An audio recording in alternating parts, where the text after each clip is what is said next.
All right, welcome back to the Bearded Bible. We are in chapter 18 of Matthew. If you're following along in the 1-year New Testament YouVersion Bible app, it's going to be days 25 and 26.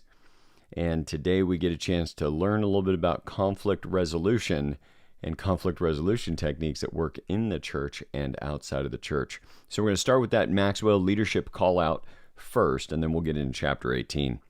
Conflict resolution. Jesus taught how to manage conflict. And this is out of Matthew 18, 15 through 20. Some of my favorite verses in the Bible here. There may be no clearer passage in the Gospels on conflict resolution than Matthew 18.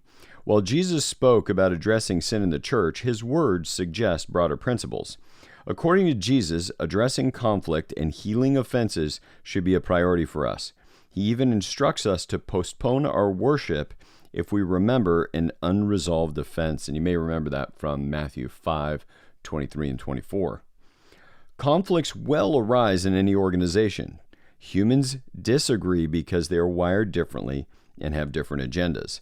Note what Jesus taught about organizational conflict when somebody has clearly done wrong. 1. Initiate the contact, verse 15. 2. Confront the person in private. 3. If no resolution comes, meet again with 1 or 2 more people in verse 16. Number 4, confirm the facts in the meeting and work toward a solution. 5, if no resolution comes, bring the issue before the church or organization. That's 17. Number 6, agree upon the truth and the appropriate options for the offender. Number 7, if no resolution comes, release the offender from the church or organization. Behind this process lies the authority that Jesus has given to church leaders, Matthew 18 through 20. We must act wisely because we have God-given authority, because God will confirm and support the decisions made in harmony, and because he is present when we gather together in his name. All right, with that, we're going to hit chapter 18 here. The greatest in the kingdom of heaven. At that time, the disciples came to Jesus and asked, "Who then is the greatest in the kingdom of heaven?" He called a little child to him and placed the child among them. And he said, "Truly I tell you, unless you change and become like little children, you will never enter the kingdom of heaven. Therefore, whoever takes the lowly position of this child is the greatest in the kingdom of heaven. And whoever welcomes one such child in my name welcomes me." Causing to stumble. If anyone causes one of these little ones, those who believe in me, to stumble, it would be better for them to have a large millstone hung around their neck and to be drowned in the depths of the sea.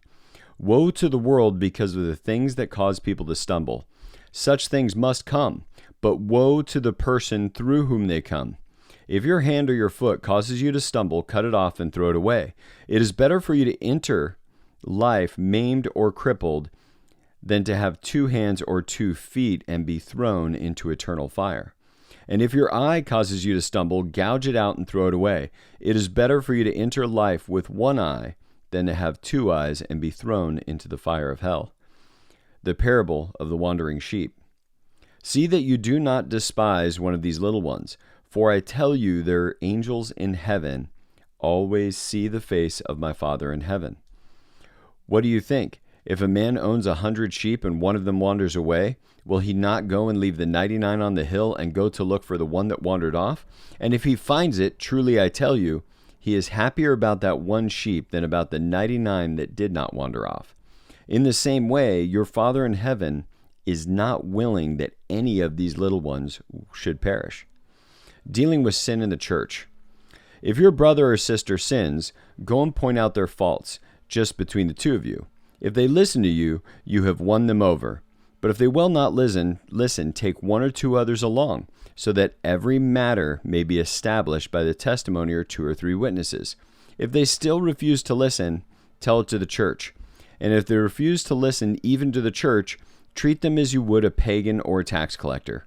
Truly I tell you, whatever you bind on earth will be bound in heaven, and whatever you loose on earth will be loosed in heaven. Again, truly I tell you that if 2 of you on earth agree about anything they ask for it, it will be done for them by my Father in heaven. For where 2 or 3 gather in my name, There am I with them. The parable of the unmerciful servant. Then Peter came to Jesus and asked, Lord, how many times shall I forgive my brother and sister who sins against me? Up to 7 times? Jesus answered, I tell you, not 7 times, but 77 times. Therefore the kingdom of heaven is like a king who wanted to settle accounts with his servants. As he began the settlement, a man who owed him 10,000 bags of gold was brought to him. Since he was not able to pay, the master ordered that he and his wife and children, that all had to be sold to repay the debt. At this, the servant fell on his knees before him. Be patient with me, he begged, and I will pay back everything. The servant's master took pity on him, canceled the debt, and let him go. But when that servant went out, he found one of his fellow servants who owed him 100 silver coins. He grabbed him and began to choke him. Pay back what you owe me, he demanded. His fellow servant fell to his knees and begged him, Be patient with me, I will pay it back. But he refused. Instead, he went off and had the man thrown into prison until he could pay the debt. When the other servants saw what had happened, they were outraged and went and told their master everything that had happened. Then the master called the servants in. You wicked servant, I canceled all that debt of yours because you begged me to.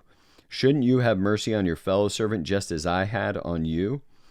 In anger, his master handed him over to the jailers to be tortured until he paid back all he owed.